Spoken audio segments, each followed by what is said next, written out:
Hey folks, Casey here, and I'm back with a serious question for you. Is it cooks or is it kooks? I've always thought it was the first one, but lately I'm starting to think it might be the latter, because these guys are a little kooky. Alright, if you're looking for Crown Vic headers, there aren't too many options. The Cooks headers run about $1,400, but their X-Pipe runs almost $2,000, and that's why I said they were kooky before.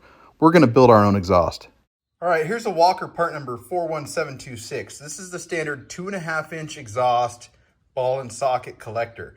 It's got a 3-inch opening, 2.5-inch pipe, and then it expands to be a slip fit for 2.5-inch exhaust pipe because people can't fabricate.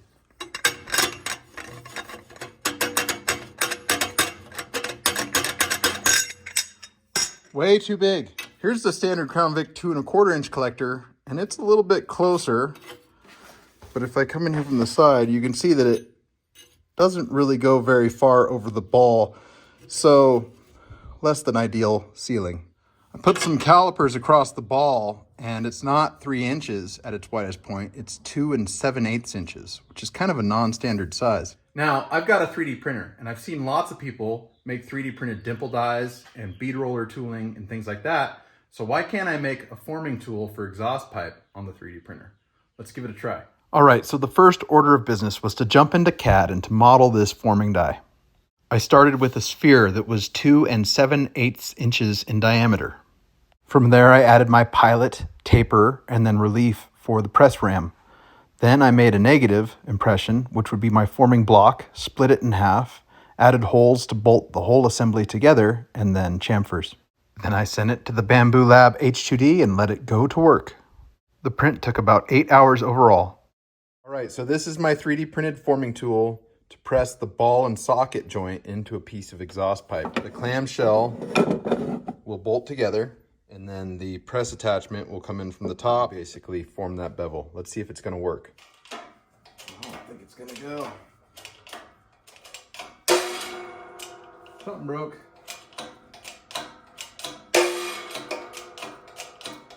The form failed.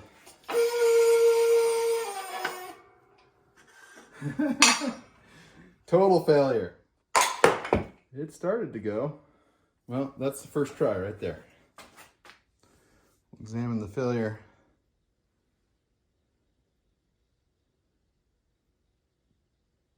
Pretty impressive failure. Now, examining our failure a bit more closely, it's kind of easy to see what happened here. The pipe lodged up into the taper on the die, and it just basically forced it apart.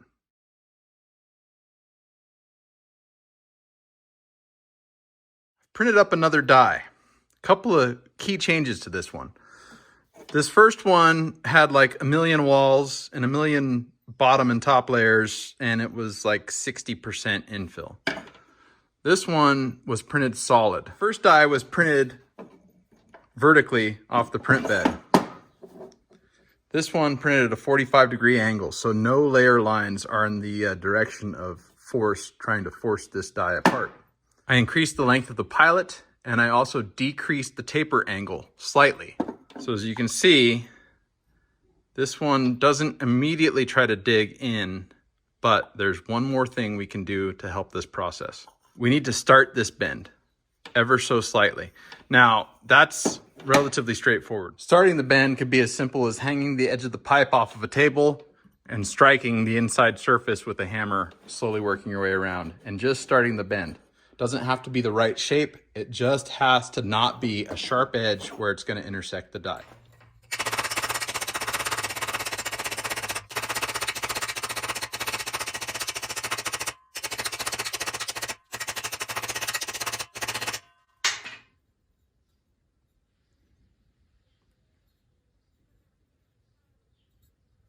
I have a dimple die set, so I'm going to use a dimple die to start to flare the top of the pipe before I use my forming tool.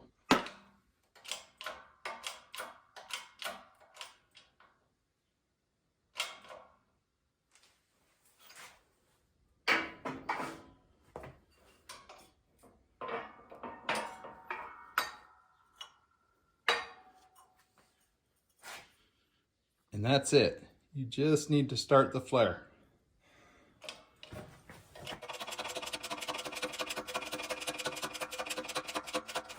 Okay, how do I know how far I'm gonna go? Because I designed this die to bottom out in this pipe. So I go until I can't see the taper anymore, and then I give it a couple of light presses past that. And that's it.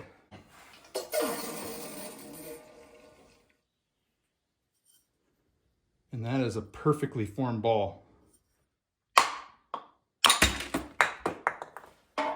Now that I've cleaned this up, I want to bring this in so you can see how clean it does forming this. Almost no tool marks at all.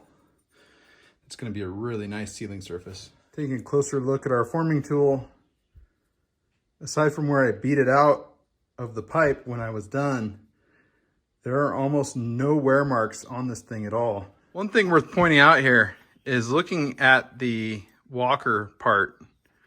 There's nothing wrong with it, but it is certainly not a very clean forming job they did on this piece of pipe. And these things, they're like $19 to $21 depending upon where you buy them. Looking at our part, it is just exceptionally clean. I mean, that is literally a perfect result. It's a perfect result.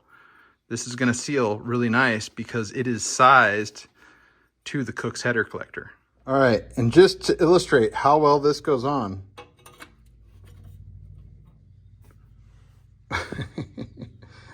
look at that. I mean, no joke.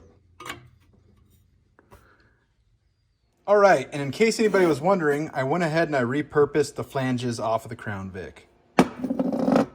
All right, so there you have it, folks. Making your own exhaust collectors with 3D printed form tools. Now I can get back to the kooky long tube header installation on this Crown Victoria project.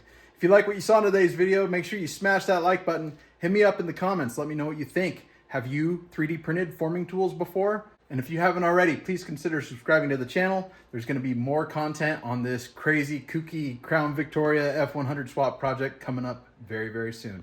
Thanks again so much, and we'll see you on the next one.